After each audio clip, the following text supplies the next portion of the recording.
Continuamos, son las 7:49. Mire usted, ya está listo el doctor Ramiro Ramos. Hoy nos habla del caudillo del sur, de don Emiliano Zapata, en un aniversario más de su nacimiento. Nació un día como hoy. Así es, Miguel. Y sin duda, en pláticas aquí que teníamos aquí en Cuadro Chico, como dicen ahora, sin duda el revolucionario más honesto que tuvo la revolución, ¿no? El que tenía... Si no es el único. Si no es el único, Sí. tenía ideales muy bien fundamentados y además siempre, nunca cambió, siempre Sí, fue igual. Y además se va a decir una cosa, que peleaba por esencia en realidad, porque él no era un campesino muerto de hambre, era un tipo hijo de hacendados, vivía bien, o sea, no, como decíamos en el norte, tenía la manera. Sería la manera, bien, Ramiro. Así es, y es correcto. Buenos días a todos. Un día como hoy, en 1879, nació Emiliano Zapata Salazar. Ese era su nombre completo. Y él nació en un municipio del estado de Morelos, que se llama Anenicuilco. Anenicuilco es un lugar donde los náhuatl, donde los aztecas le decían, o se le pusieron así, porque es el lugar donde el agua se arremolina. Eso significa Anenicuilco. Y en ese lugar donde el agua se arremolina, nació Emiliano Zapata Salazar. Sus abuelos, su abuelo materno y sus padres participaron en la defensa de México. El abuelo materno fue parte del ejército de José María Morelos. Y los papás el papá participó también en la intervención de reforma, en la lucha de reforma, en la intervención francesa, y eso pues le dio desde su origen y su destino a Emiliano Zapata, pues la lucha en favor de la libertad, en favor de la democracia y sobre todo de la justicia, que era para él pues darle a cada quien lo que le corresponde. Por eso Emiliano Zapata, desde muy joven, pues se convirtió en un líder natural en un estado que había sido muy invadido por los grandes hacendados. Acuérdense que en la época que estamos hablando, en que nació, pues todavía estaba el porfiriato, y habían estado durante el porfiriato y más atrás, y obviamente todos los 300 años de la conquista, pues la instalación de las grandes haciendas, donde los hacendados tenían pues prácticamente antes de la independencia como esclavos a muchas personas, después de la independencia con las famosas tiendas de raya, en donde pues prácticamente tenían una participación muy baja del ingreso de la producción que se tenía en las haciendas. Obviamente no había derechos laborales y toda la tierra pues les pertenecía a los grandes hacendados. No era posible que tuvieran donde sembrar, y decían ellos con sorna, dijo, si los campesinos quieren sembrar, pues les vamos a dar macetas. Y precisamente en contra de esa acaparamiento de tierras fue la lucha de Emiliano Zapata, quien desde 1807, 1808, prácticamente 2 años antes de que empezara, 1908, 1909, prácticamente 2 o 3 años antes de que empezara la revolución, él empieza a ser reconocido como líder ahí de su municipio, de su región, y se empieza a incorporar al movimiento revolucionario, pero su ideal fue muy claro, fue la defensa de la tierra de los campesinos, de luchar contra el acaparamiento de la tierra. Por eso cuando ya empieza el movimiento revolucionario, el ideal de él fue muy claro, y luego se plasmó en el artículo 27 constitucional. Entonces, Zapata participa en el movimiento revolucionario y se convierte en el caudillo del sur, porque en los estados de Morelos, incluso en la Ciudad de México, en Puebla, en todas estas regiones, estos lugares, pues él tenía mucha presencia y él tenía una gran participación en el movimiento de revolucionario, de tal forma que Madero, cuando andaba de candidato, después de presidente, pues lo buscó y le pidió el apoyo y se lo dio. Zapata luchó a favor del principio por el cambio de régimen, se logró el cambio de presidente de la República, la salida de Porfirio Díaz, pero cuando entra Madero, pareciera que los problemas terminarían ahí para el tema del acaparamiento de tierras. Y uno de los problemas que tuvo Emiliano Zapata con Francisco I. Madero es que cuando ya llegó a la presidencia de la República no le cumplía el tema del reparto de tierras. Y hay un texto que se los voy a compartir, un diálogo que tuvieron Madero y Zapata, donde él le decía que ya se hiciera el reparto de tierras. Entonces, y Madero le decía que no era el momento, incluso le ofrecía a él una hacienda, le ofrecía tierras, incluso le dijo, lo exhortó en un momento a salir del país. Y Zapata le contestó: no, señor Madero, yo me levanté en armas para conquistar tierras y haciendas. Yo me levanté en armas para que el pueblo de Morelos le sea devuelto lo que le fue robado.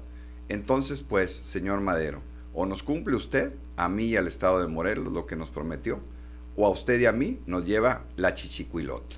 La chichicuilota. Esa es la expresión que utilizó Zapata para decirle a Madero que no estaba de acuerdo en esa decisión y en esa posición que tenía Madero de llevar las cosas con más calma en la cuestión que era un reclamo, y pues por eso inició la revolución. Ramiro, por eso ¿no empieza el decaimiento de Madero. ¿No sería que para Madero era difícil repartir las tierras? Porque él era un rico hacendado. Él era hacendado, claro, pues de acá. Iba a atacar a su propia gente. De Parras de la Fuente, exactamente. Sí. Entonces su familia, su abuelo, sus papás, pues eran grandes hacendados. Por eso le dieron a él la oportunidad, estudió en Francia, venía de estudios en el extranjero. La visión que tenía era muy distinta a la que tenía Villa y Madero y Zapata, ¿no? Porque entonces, además hay una cosa, Ramiro, no sé si lo consigna en tu lectura. Los indígenas tenían títulos de propiedad expedidos en la época de la colonia. Sí, por eso que no se respetaban. Ahí se narra donde Zapata desde 1908-9 empieza a hurgar y sacan todos esos documentos, ¿sí?, retrospectivamente, donde decían, pues si nosotros somos dueños de todo esto, porque ya los tenían esos títulos de propiedad. Y por eso él se invita a personajes, abogados como Soto y Gama, que era un gran ideólogo, y personajes como Luis Cabrera, para que le ayuden, porque Zapata solamente estudió primaria. Entonces sí tenía un equipo en el Movimiento del Sur que estaba viendo legalmente cómo se podía restituir esas tierras a los campesinos, sobre todo a los de Morelos, porque siempre fue pues su lugar ahí de operación y la inspiración básicamente de su lucha. Y obviamente Madero no cumplió esa situación. Después, pues como ya sabemos, viene la escena trágica en 1913, en febrero, lo quitan, luego lo asesinan, y cuando entra el usurpador Victoriano Huerta, lógicamente Zapata se opone, ¿verdad?, a él, y ahí otra vez los enfrentamientos por parte del gobierno federal, representado por lo que es el usurpador Huerta, y de nuevo otra vez se activa el movimiento insurgente de Emiliano Zapata, y sale en escena Venustiano Carranza, que empieza a pactar con los líderes revolucionarios. Se hace en primera instancia en 1914 el encuentro histórico entre Zapata y Villa en diciembre, esa foto que está en muchos restaurantes de aquí de Nuevo Laredo y en otras partes, en donde se sientan en la silla presidencial. En diciembre de 1914 se encuentran allá en Xochimilco, el encuentro de Xochimilco, y ahí se toman una foto en la silla presidencial, y ellos pues realmente no aspiraban a ser presidentes de la República, ninguno de los dos, y sobre todo Zapata tenía muy claro, y eso hay que reconocérselo, su objetivo, que era la distribución equitativa de las tierras. Después viene el siguiente año, en 1915, la Convención de Aguascalientes, donde Carranza pues trató de juntar a todos los líderes revolucionarios. Finalmente no se pusieron de acuerdo, sale de presidente ahí Eulalio Gutiérrez, apoyado también por Zapata y por Villa. Se aleja Carranza del centro del país, se va a Veracruz, y Zapata mantiene, eso hay que reconocerlo, mantiene siempre su ideal, no cambia, no negocia, no canjea nada, él sigue con su ideal de reparto de tierras, y bueno, le toca ver afortunadamente después de la Convención de Aguascalientes, ver la promulgación de la Constitución del 17, ¿no? Que empezó ya en el 16, desde septiembre, octubre, noviembre y diciembre, la parte de la elaboración de los artículos, y pues se promulga el 5 de febrero de 1917. Y digamos, en ese sentido, al menos plasmada en la Carta Magna, logra Zapata ver cristalizado su proyecto en el artículo 27 constitucional, donde pues habla del reparto equitativo de tierras. En el papel. Exactamente, en el papel al menos lo ve, porque él lo asesinan 2 años después, en 1919, realmente vive 39 años. y en esa... Muy joven. En eso, sí, muy joven, la verdad. Y en esa etapa final de Zapata, pues sigue luchando, y pues obviamente el quitarle todas las tierras a los hacendados, pues no lo ve todavía muy cristalizado, pero sí logra plasmar su ideal en la Constitución, y sí logra dejar claro pues la importancia de que a los campesinos y a todos los trabajadores pues se le dé la tierra que le corresponde.